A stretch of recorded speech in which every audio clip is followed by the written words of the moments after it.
adalah mengenai penjadwalan CPU. Nah, ini untuk video pembelajaran kali ini berkaitan ke dalam mata kuliah ya guys, mata kuliah sistem operasi. Ya, dalam tema kali ini itu kita akan membahas mengenai penjadwalan CPU.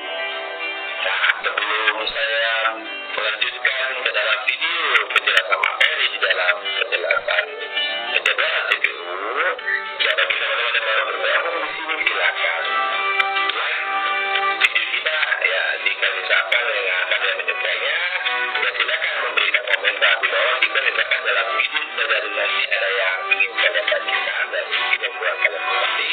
Dan jangan lupa ya, satu lagi nih, jangan lupa subscribe-nya. Oke, saya rasa dulu ya, mari langsung saja kita ke video pembelajarannya. Check it out.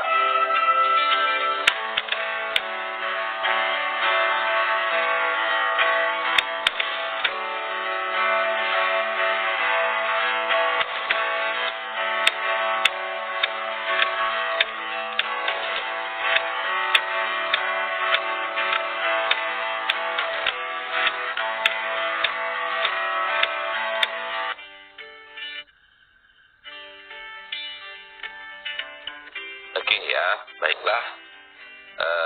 Pada kesempatan kali ini seperti yang sudah saya sampaikan tadi, bahwa untuk pembahasan dalam video pembelajaran kita kali ini kita masuk ke dalam video pembelajaran sistem operasi ya. Sistem operasi dengan tema penjadwalan CPU. Ya, ini akan kita bahas di dalam pembelajaran penjadwalan CPU ini ya. Ya, berbicara tentang penjadwalan CPU ya. Ya, seperti yang sudah saya jelaskan di sebelumnya, bahwa di dalam pelayanan proses yang dilakukan di dalam sistem operasi ini jelas memiliki sebuah perencanaan atau sebuah penjadwalan. Kenapa? Karena di dalam proses pengelolaan yang dilakukan oleh sistem operasi, di dalam apakah itu dia melayani prosesnya ataupun dia melepaskan resource yang ada di dalam sistem komputer kita, maka di sini sistem operasi akan melakukan penjadwalan. Salah satunya juga ada di dalam penjadwalan CPU. Nah, algoritma penjadwalan di dalam sini tadi ini dengan tujuan untuk memilih ya dari proses-proses yang berada di memori atau ready to execute dan memberikan jatah CPU ke salah satu proses tersebut. Nah, ini maksudnya adalah dengan ada algoritma penjadwalan yang dilakukan oleh sistem operasi ya terhadap pelayanan prosesnya, ini dengan maksudkan supaya bisa memilih proses mana yang akan dilalui dan akan dilayani terlebih dahulu, sehingga ya bisa memberikan jatah kepada CPU ya untuk melayani proses-proses tersebut, sehingga tidak terjadi rebutan dalam pelayanan proses. Maka dibutuhkan yang namanya penjadwalan CPU. Kapan keputusan untuk algoritma dilakukan tadi? Jika saat suatu proses itu dilakukan switch dari running to waiting. Berarti di saat perpindahan proses ya dari status running menuju ke waiting. Dan ada lagi yang kedua, yaitu status running to ready. Berarti di saat perpindahan proses dari status running ke ready. Setelah itu ada lagi di saat status proses perpindahan proses dari waiting to ready. Jadi di saat proses itu sedang menunggu ya untuk penyelesaian prosesnya, ini jelas sistem operasi juga akan melakukan yang namanya penjadwalannya. Nah, dan yang terakhir dengan proses terminate. Apa itu terminate? Ini adalah penyelesaian prosesnya. Itu ya. Ini keputusan yang dimana algoritma penjadwalan yang akan dilakukan oleh sistem operasi terhadap pelayanan prosesnya di dalam penjadwalan CPU. Nah, kemudian ya di sini terlihat ya bahwa di dalam proses tersebut ya dari penjadwalan switch dari status running ke waiting dan menuju ke terminate ini dia termasuk ke dalam sebuah penjadwalan yang non-preemptive. Maksudnya dia tidak akan memprioritaskan apapun di proses yang sedang berjalan. Pertama, ya di sini akan dituntaskan sampai habis sehingga nanti baru dia akan melayani proses kedua dan seterusnya. Nah, yang khususnya untuk nomor tadi proses dari switch perpindahan proses dari status running ke ready, hanya dari khususnya status waiting to ready, ini termasuk ke dalam penjadwalan yang preemptive. Nah, ini seperti yang sudah saya sampaikan tadi ya. Jadi ada yang penjadwalan yang masuk ke dalam preemptive, ada penjadwalan yang masuk ke dalam non preemptive. Oke, tadi sudah dijelaskan. Selanjut, ya di dalam penjadwalan CPU, ya ini tadi juga sudah dijelaskan. Ya ini, ya running to waiting time to terminate, ya ini akan masuk ke dalam yang namanya non preemptive. Dan jika misalkan prosesnya masuk ke dalam running to ready state, ya menuju waiting to ready state, maka ini masuk ke dalam yang namanya preemptive. Apa sih tujuan dari penjadwalan? Nah, tujuan dari penjadwalan di sini, ya pastinya adalah yang pertama fairness. Maksudnya fairness apa? Supaya di dalam pelayanan proses yang dilakukan, ya di dalam CPU ataupun dalam operasi tadi, ya ini terdapat pemberlakuan pelayanan yang adil ya untuk semua job atau pekerjaan yang dilakukan dari setiap masing-masing proses, sehingga tidak terjadi rebutan ya dan proses tersebut bisa dilayani.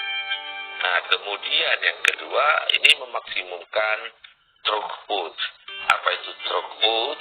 Throughput di sini adalah sebuah terobosan yang dimana yang dilakukan oleh CPU supaya CPU itu agar tetap terus lebih bekerja dengan maksimal, atau ya supaya si CPU itu terlihat memang luar biasa dalam pekerjaannya, dia terlalu sibuk ya. Nah, dengan hal seperti ini, sehingga dengan ada terjadinya terobosan tersebut, ini akan bisa memaksimalkan penggunaan dari prosesor. Nah, ini tujuan dari penjadwalan. Kemudian supaya tidak terjadi yang namanya waktu tunggu yang besar ya. Dengan ada penjadwalan ini adalah memperkecil waktu tunggu atau tidak terjadinya overheat ya. Kalau sudah terjadi overheat, ini sangat berbahaya ya bagi proses-proses yang sedang menunggu ya. Kemudian tujuan yang berikutnya supaya penggunaan resource di dalam sistem operasi kita dan sistem komputernya itu biar seimbang. Nah, ini supaya tidak terjadi ada yang tidak digunakan. Maka dengan ada yang namanya penjadwal ini, ya setiap masing-masing resource di dalam sistem komputer kita itu bisa tercover ya dengan penjadwalan, sehingga bisa mengetahui penggunaan dari setiap masing-masing resource tersebut. Nah, kemudian itu penjadwalan juga tidak terjadi namanya penundaan waktu yang tak terhingga ya. Memang ada proses suspend proses di dalam pelayanan proses, akan tetapi kan misalkan suspend proses tersebut itu tidak terjadi, kapan waktu kembalinya berjalan proses tersebut, nah ini jelas akan mengganggu nantinya proses-proses yang lain. Makanya itu dengan ada penjadwalan supaya tidak terjadinya penundaan waktu yang tak terhingga tadi. Ini tadi ya kan, supaya bisa mendeteksi ya kegiatan yang dilakukan sumber daya atau resource di dalam sistem komputer kita. Nah, dengan ada penjadwalan ya, ini sangat gampang bagi si operasi untuk mendeteksi kira-kira penjadwalan tersebut yang mana yang sedang berlangsung, yang sedang dilakukan. Ini ya tujuan dari yang namanya CPU. Ya, komponen yang terlibat khususnya di dalam penjadwalan CPU ini adalah dispatcher. Ya, apa itu dispatcher? Ya, pasti teman-teman di sana sangat bertanya. Pasti dispatcher itu, maka di sini jelaskan bahwa dispatcher ini merupakan suatu modul ya yang memberikan kontrol CPU kepada proses yang sedang berjalan, yang sedang terjadwal. Itu yang dikatakan dengan yang namanya dispatcher ya. Fungsinya apa? ini adalah sebagai konteks switching. Nah, maksudnya berarti sebagai konteks untuk melakukan perpindahan proses. Nah, ini yang dimana isi dari yang namanya dispatcher, ya. Ada yang dimana di dalam dispatcher ini ya kategori masuk ke dalam dispatcher latency, ya. Dispatcher latency di sini waktu yang dibutuhkan untuk menghentikan suatu proses dan menjalankan proses lain.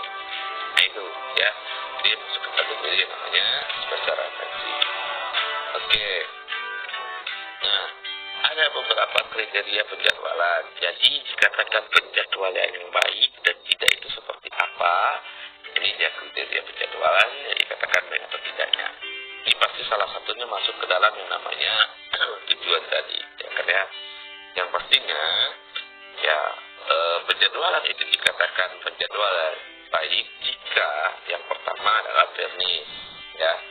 Kedua adalah CPU utilization. Berarti apa? CPU atau prosesor itu selalu bekerja, ya, tidak ada berhenti. Ya, itulah tugasnya CPU. Yang ketiga throughput. Karena dia ini masuk ke dalam CPU utilization, ya, maka banyak terobosan-terobosan yang akan dilakukan. Jadi penjadwalan, ya, kriteria penjadwalan yang baik. Yang keempat, memiliki turnaround time yang kecil. Ya, berarti di sini ya di saat ya lama tanggap dari proses itu dilayani, nah ini cepat, ya kan, berarti dia tidak memiliki kuota yang cukup lama, ya, cukup panjang. Nah, sehingga mendapatkan sebuah rata-rata lama tanggap tadi cukup pendek, ya kan. Nah, ini masuk ke dalam kriteria penjadwalan. Ini. Nah, di dalam jangka penjadwalan prosesor CPU itu ada terdapat yang namanya short term scheduling, ya, yang dimana di dalam short term scheduling ini mengurus masuknya antrian siap ke prosesor tanpa antrian yang siap ke device peripheral I/O, ya, yang nantinya akan mengurus beberapa prioritas proses yang akan dipremesi. Nah, ini akan masuk ke dalam yang namanya penjadwalan prosesor yang short term scheduling. Nah, kemudian yang kedua ada yang namanya medium term scheduling, yang mengurus terhadap proses yang dikeluarkan dari prosesor yang belum rampung.